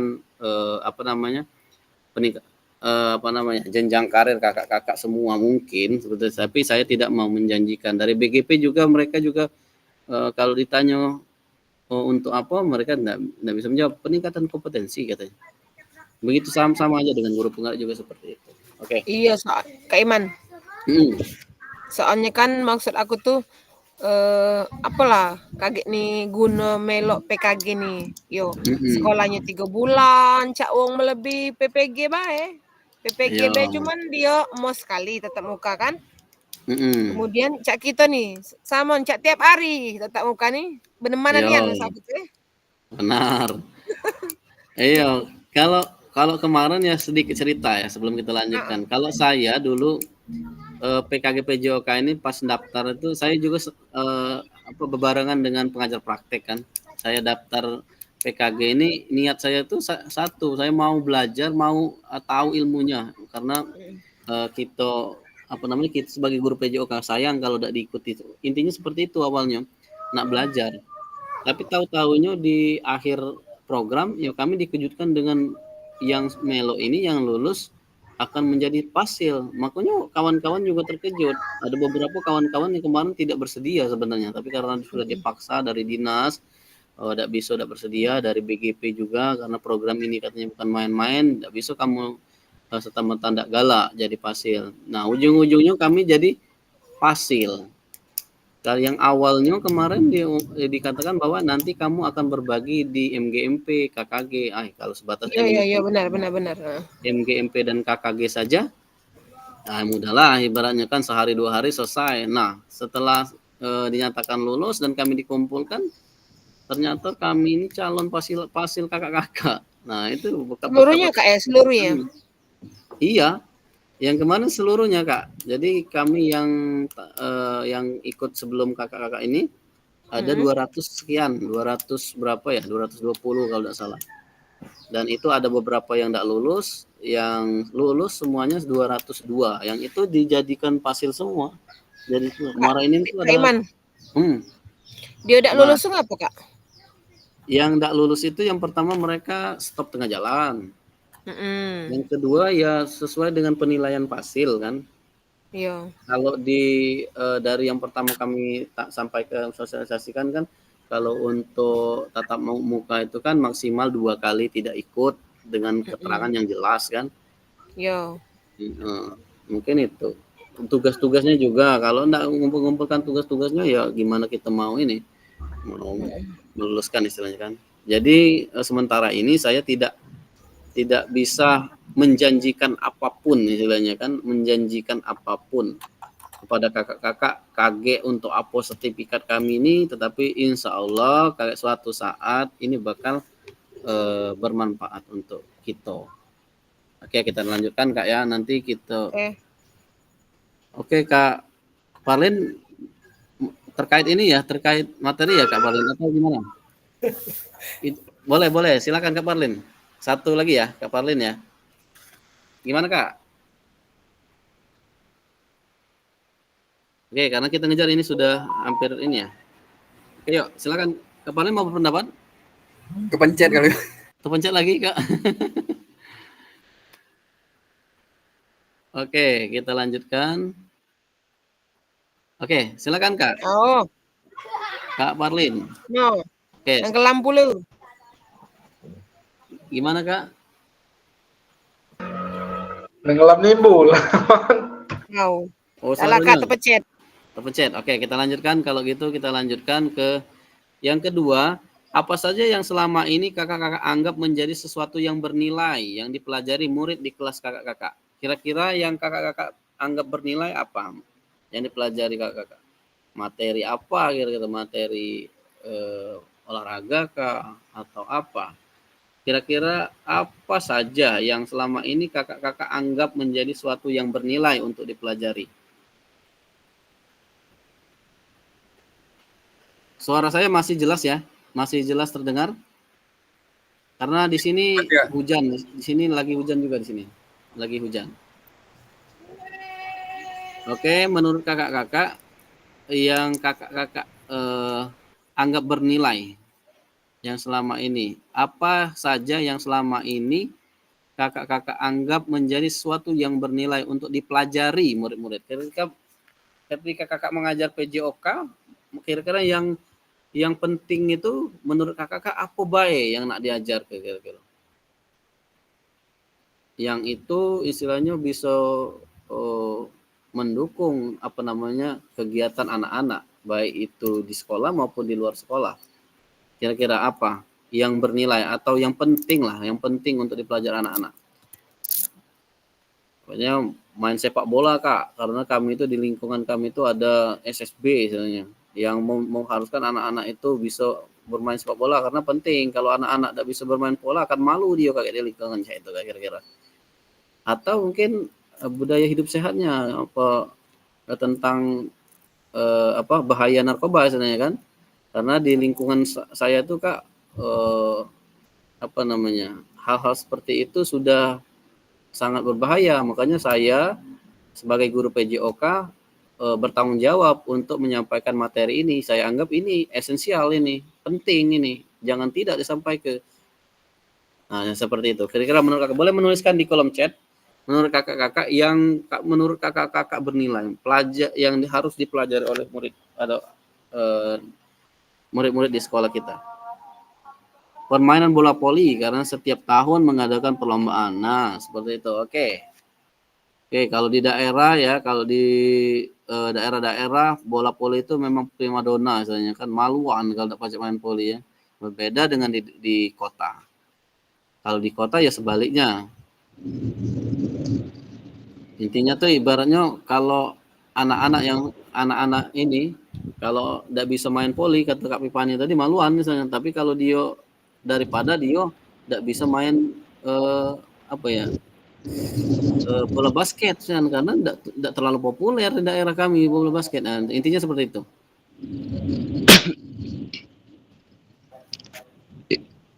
Izin Pak Imam. Oke. Ya, kalau saya mengenalkan teknik dasar, kemudian pemahaman siswa, kemudian yang memang belum pernah menyentuh seperti bola basket, sepak bola, maka saya mengenalkan dalam artian silakan peserta didik itu memegang ataupun menendang, melempar dengan cara yang seperti kita ditonton atau yang kita praktekkan di pembelajaran tertentu, maka siswa akan memahami sedikit apa yang dirasakan dalam pembelajaran tersebut. Itu saja. Assalamualaikum warahmatullahi wabarakatuh. Waalaikumsalam warahmatullahi wabarakatuh. Oke, kalau Kak Pala berbeda. Kalau Kak Pala dikit-dikit kunjuk galau katanya. Bola basket kunjuk ke dikit, sepak bola kunjuk ke dikit, bola voli juga aku kenalkan. Berbeda juga. Yang lain gimana? Tapi maksudnya gini Kak Pala, menurut Kak Pala yang paling bernilai, yang paling esensial, yang paling bermanfaat kira-kira apa? Kalau saya untuk mengarah ke sana, mungkin pembinaan ekstrakurikuler, Pak. Enggak, maksudnya di proses pembelajaran Kak, materi, ibaratnya tadi ada pilihan, ada senam lantai, ada senam irama, ada bahaya narkoba, ada budaya hidup sehat, mencuci tangan dengan sabun mungkin kan, terus olahraga permainan, ada olahraga invasi, ada olahraga net dan sebagainya. Nah, menurut kakak-kakak dari materi tersebut kira-kira menurut Kak Pala di sekolah Kak Pala yang paling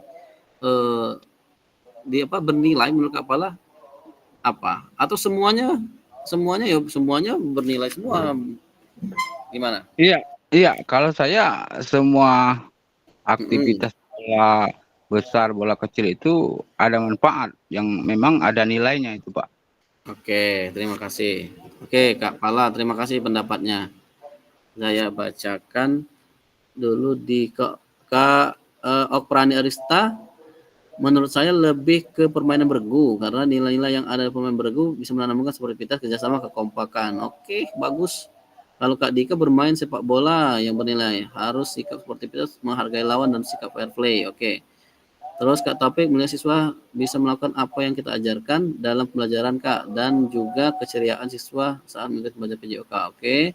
Kak Pipan main bola voli tadi ya. Oke, mungkin di sekolah kakak-kakak yang itu tadi akan berbeda, tidak sama. Mungkin di Kak Pala, menurut saya semuanya penting Kak, harus saya sampaikan semua. Kalau Kak Pipani yang lebih penting dalam permainan bola besar ini, kalau Kak Pipani karena lingkungan kami permainan bola voli sangat populer, ya saya harus porsi permainan bola voli ini harus lebih banyak istilahnya. Seperti itu. Oke. Kita lanjutkan ya ke pertanyaan ketiga. Bagaimana kakak-kakak akan mengintegrasikan itu semua ke dalam proses pengembangan kurikulum mata PJOK yang sekarang berlaku? Jadi tadi kakak-kakak sudah memilih ya. Oh, yang esensi tadi kalau Kak Pipani tadi bola voli. Bagaimana caranya kakak-kakak mengintegrasikannya, menyatukan itu semua ke dalam proses pengembangan PJOK yang sekarang? Jawabannya nanti selanjutnya di sini ada 6 faktor ya. Ini udah jam berapa ya? Aduh. 6 faktor yang mempengaruhi pengembangan program PJOK. Yang pertama ya. Jadi ada faktor yang pengembangan program PJOK tersebut. Yang pertama itu kebutuhan dan karakteristik peserta didik. Yang tadi kebutuhannya bagaimana, karakteristik anak-anak di sekolah tersebut bagaimana. Yang kedua konteks masyarakat. Yang tadi masyarakatnya, budaya masyarakatnya gimana, pemain bola voli itu populer atau tidak dibandingkan bola basket. Waktu, yang keempat alokasi jam pelajaran, yang kelima cakupan dan tahapan, dan yang keenam teknologi. Teknologi itu bisa disebut dengan sarana prasarana yang ada di sekolah tersebut. Walaupun kita bisa modifikasi, tetapi kalau ibarat menurut saya pemain bola basket itu seru sekali Kak. Saya juga mahir bermain bola basket. Saya pelatih bola basket. Tetapi kalau di sekolah tersebut ringnya udah kate istilahnya kan, lapangannya juga tanah istilahnya. Nah itu istilahnya tidak bisa maksimal kita laksanakan. Makanya itu harus ada 6 faktor ini yang mempengaruhi pengembangan program PJOK. Kebutuhan dan karakteristik tadi di konteks masyarakat, waktu dan sampai ke teknologi. Tetapi Kak, kalau kita berbicara dengan asset based thinking gimana? Nah, kalau tentang asset based thinking ya kita lihat di sekitar kita. Mungkin ada di ada gedung yang bisa kita pakai atau ada lapangan desa yang bisa kita pakai untuk melakukan hal tersebut, atau di sekolah tidak ada lapangan bola voli, tetapi kalau di kantor kepala desa bisa, atau di dekat kantor kepala desa atau di wilayah desa bisa kita pakaikan. Itu yang namanya asset based thinking tadi kan. Oke, kita lanjutkan aktivitas ketiga, karakteristik utama kurikulum merdeka dan artikulasi KHD atau Ki Hajar Dewantara dalam pendidikan nasional. Menurut kakak-kakak, kata kunci apa yang berulang kali kita bahas dalam pengembangan kurikulum PJOK? Nah, dari tadi kita membahas kurikulum. Menurut kakak-kakak, kata kunci apa yang berulang kali kita bahas dalam pengembangan kurikulum yang penting? Apa boleh disebutkan atau dituliskan di kolom chat? Menurut kakak kata kuncinya apa? Kata kuncinya tujuan pembelajaran. Oke, selain tujuan pembelajaran yang berulang kali kita bahas dalam pengembangan kurikulum PJOK ini, khusus kurikulum merdeka ini, yang berulang kali disebutkan TPCP. Oke, tujuan pembelajaran dan capaian pembelajaran. Good. Apalagi kira-kira? Ya, sama Pak, TP sama CP Pak, hampir sama itu. Oke, Kak Pala sama dengan Kak Vipani. Yang lain?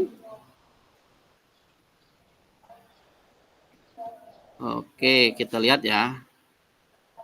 Nah, apa yang kita bahas merupakan karakteristik kurikulum merdeka, yakni ini yang selalu kita katakan. Yang pertama, fokus pada materi esensial, materi yang penting, yang dianggap penting, itu esensialnya, muatan yang paling diperlukan untuk mengembangkan kompetensi dan karakter peserta didik. Ini fokus yang pertama. Yang kedua, pengembangan kompetensi dan karakter, pengembangan kompetensi sosial, emosional, dan moral peserta didik. Jadi kompetensi karakter ya juga sangat penting ya, yang harus kita tanamkan kepada peserta didik kita. Yang ketiga yaitu fleksibilitas pembelajaran. Kurikulum dapat disesuaikan dengan kebutuhan pengembangan kompetensi peserta didik, karakteristik satuan pendidikan, dan konteks lingkungan sosial budaya setempat. Nah, ini yang kita bahas merupakan karakter dari ciri kurikulum merdeka. Selanjutnya, mari kita diskusikan pemikiran Ki Hajar Dewantara secara lebih jauh dan mengaitkan dengan karakteristik kurikulum merdeka. Ki Hajar menggarisbawahi bahwa maksud pendidikan adalah menuntun segala kodrat yang ada pada anak-anak agar mereka dapat mencapai keselamatan dan kebahagiaan yang setinggi-tingginya baik sebagai manusia maupun sebagai anggota masyarakat. Oleh sebab itu, pendidik itu hanya dapat menuntun tumbuh atau hidupnya kekuatan kodrat yang ada pada anak-anak agar dapat memperbaiki lakunya, bukan dasarnya hidup, dan tumbuhnya kekuatan kodrat anak.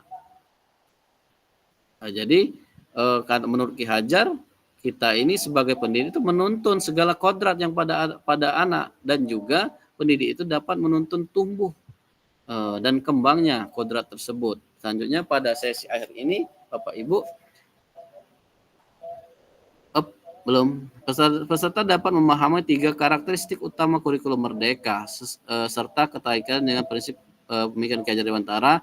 Peserta mampu memahami mengenai kurikulum PJOK, peserta mampu memahami penyusunan PJOK yang perlu backward design. Nah, sebelum kita akhiri, nah menurut kakak-kakak, saya mau dengar pendapat kakak-kakak sebelum kita bungkus ya.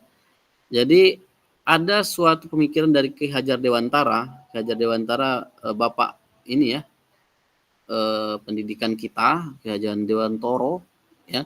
Jadi menurut dia bahwa pendidikan itu menuntun kodrat, segala kodrat yang ada pada anak agar mereka dapat mencapai keselamatan dan kebahagiaan setinggi-tingginya, baik sebagai manusia maupun sebagai anggota masyarakat. Maksudnya apa kira-kira maksudnya? Menurut kakak-kakak, ada yang bisa menerjemahkan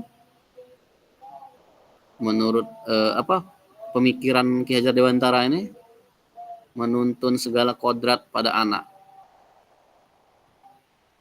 agar mereka dapat mencapai keselamatan dan kebahagiaan yang setinggi-tingginya. Saya mau dengar dulu suara yang belum berbicara ya. Siapa ya yang belum berbicara?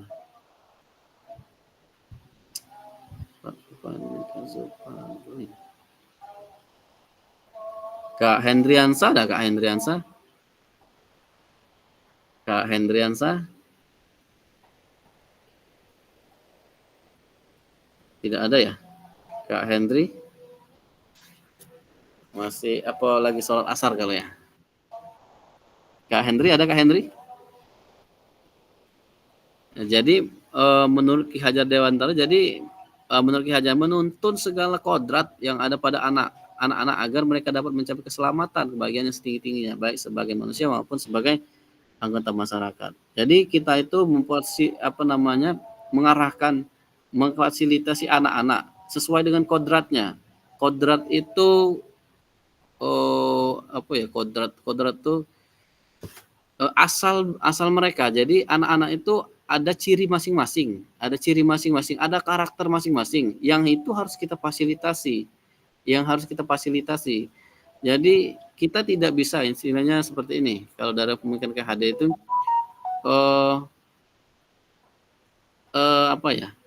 istilahnya kita menanam sebuah jagung, kita nanam jagung, kita pupuk, yang itu nanti itu ujung-ujungnya nanti kita akan mendapatkan hasilnya buah jagung. Tidak bisa kita nanam jagung tapi ujung-ujungnya menjadi beras, menjadi padi, tidak bisa. Artinya mengapa? Anak-anak itu ada karakter masing-masing. Kalau padi tadi menghasilkan padi, kalau jagung tadi menghasilkan jagung. Jadi itulah yang harus kita tuntun. Jadi anak-anak ini misalnya hobinya atau bakat fisiknya ya bermain sepak bola misalkan. Nah, tidak bisa istilahnya kita paksakan untuk dia untuk melakukan senam lantai misalkan. Seperti itu. Jadi kita harus tuntun semua. Kita menuntun, kita harus fasilitasi semua anak-anak tersebut sesuai dengan kodratnya, sesuai dengan cirinya, karakteristik masing-masing, agar tujuannya untuk mencapai keselamatan dan kebahagiaan yang setinggi-tingginya, baik sebagai manusia maupun sebagai anggota masyarakat. Ya, ketika kita fasilitasi, ketika kita arahkan mereka sesuai dengan kodratnya, mereka akan senang. Kita punya anak baik, maaf ya, kalau kita punya anak baik, anak kita istilahnya senangnya berlari-lari, bermain olahraga aktif. Tapi karena kita sebagai orang tua memaksakan anak-anak untuk ibaratnya berprestasi dia di bidang seni, macam puisi, ya kan kecul istilahnya kan. Kecuali kalau mereka anak-anak seni, anak-anak yang sukanya berbicara, menyampaikan pendapat, dia kelihatan hobinya hobi dengan nyanyi. Nah, itu kita fasilitasi, maksudnya seperti itu. Kita fasilitasi anak tersebut di di hobinya tersebut. Nggak bisa yang nyanyi, yang hobi nyanyi, yang hobinya pantun, hobinya puisi tadi, kita paksakan nampain bulu tangkis misalnya itu. Jadi anak itu ada karakter masing-masing yang tidak bisa dipaksakan oleh siapapun, baik itu sebagai guru atau kita sebagai orang tua. Jadi kita sebagai orang tua, sebagai guru, kita harus bisa melihat anak-anak tersebut dengan ciri-ciri dengan sesuai kodratnya tadi. Nah, mungkin itu saja pemikiran Ki Hajar Dewantara. Nah, pada akhir sesi ini kakak-kakak peserta dapat memahami 3 karakteristik utama kurikulum merdeka serta keterkaitannya dan prinsip Ki Hajar Dewantara. Peserta mampu memahami pengembangan kurikulum PJOK, peserta mampu memahami penyusunan program yang berkualitas dengan back foundation, dan ini kakak-kakak bisa baca di modul di LMS untuk secara lebih dalam diulang lagi tentang materi yang kita sampaikan pada sore hari ini. Nah, sebelum kita tutup, slide-nya sudah habis. Sebelum kita tutup, ada yang ingin membungkus, satu orang yang ingin membungkus apa yang sudah kita pelajari, perasaannya bagaimana, refleksi ya. Satu orang.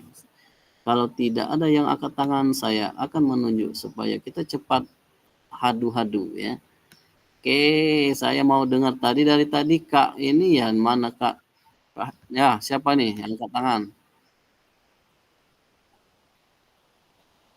Belum ada ya? Oh, Kak Iman. Oh, Kak Pala. Ya, gimana? Kak Pala ya? Siapa nih? Yang tidak pernah nimbul tuh Suro. Siapa lah yang tidak pernah nimbul nih? Kak Pala tadi, silakan Kak Pala. Lain pula. Udah. Ya Bu, maaf Bu. Ya, silakan yang belum. Nggak apa-apa, Kak Pala nggak apa-apa. Ini lanjut, Kak Pala nggak apa-apa. Maksudnya Kak Pala. Ayo lanjutlah Kak Pala. Merajuk. Maksud Pak Pipan itu bukan Kak Pala itu tidak boleh, bukan. Maksudnya yang lain tuh ayo dong muncul gitu. Silakan Kak Pala, nggak apa-apa. Ya, aku paham. Karena kawan teman sekelas itu senyum itu adalah ibadah. Ringkas, mungkin menurut saya Pak ya. Jadi pembelajaran hari ini banyak mendapatkan pengalaman pribadi. Salah satunya kita bisa menilai karakter anak itu, ada diantaranya ada 3, ada yang visual, ada yang itu tadi Pak saya lupa. Nah kemudian memang benar Pak bahwa anak kita rata-rata mempunyai kelebihan dan tidak ada anak itu yang dianggap bodoh. Karena kita memang belum menggali potensi mereka, bahwa setiap anak itu pasti ada potensi dan pasti ada kelebihan. Dan kemudian kalaulah kita nanti menjadi orang yang paling pintar, ada satu pepatah yang mengatakan kalau pohon itu, kalau orang berilmu itu tidak membagi ilmu, pohonnya rindang tetapi tidak berbuah. Pandai-pandailah kita membagi ilmu seperti Bapak Imam karena itu adalah bakal amal ibadah kita di kemudian hari. Akhirul kalam, Assalamualaikum warahmatullahi wabarakatuh. Oke, terima kasih Kak Fala, doanya terima kasih, semangatnya terima kasih. Walaupun ini saya menyampaikan istilahnya ya terpaksa karena disuruh BGP, tapi semaksimal mungkin, sebisanya saya akan sampaikan. Saya berbagi, bukan berarti tadi saya lebih pandai, lebih bisa, lebih dari kakak-kakak. Mungkin kakak-kakak lebih ini seperti Kak Agus, mungkin ya di Kombolnya lebih paham lagi tentang kurikulum. Tetapi ya disinilah tempat kita berbagi, Kak. Kita difasilitasi berbagi, berkolaborasi. Kalau semuanya berkolaborasi, berbagi, insya Allah semua akan berjalan dengan baik. Kalau palak siko, ya enggak bisa menggerakkan yang lain. Tapi kalau palaknya pemikirannya banyak, yang tadinya mentok istilahnya, bisa terbuka oleh teman-teman yang lain. Oke, untuk kali ini terima kasih sudah dibungkus tadi oleh Kak Fala. Terima kasih kepada kakak-kakak yang sudah hadir. Semuanya terima kasih atas partisipasinya. Saya akhiri. Setelah saya akhiri, kita siap-siap untuk foto bersama sebagai dokumentasi kita. Terima kasih sekali lagi. Terima kasih atas segala perhatian. Mohon maaf untuk segala kekurangan. Saya akhiri. Wassalamualaikum warahmatullahi wabarakatuh. Izin stop. Oke, kita menyalakan kamera dan Kak Jeko seperti biasa. Kak Jeko ada? Masih ada Kak Jeko? Oke. Kak Jeko. Siap. 1, 2 atau 3 foto. Oke, siap. 1, 2, 3. Lengkap loh. Tahan.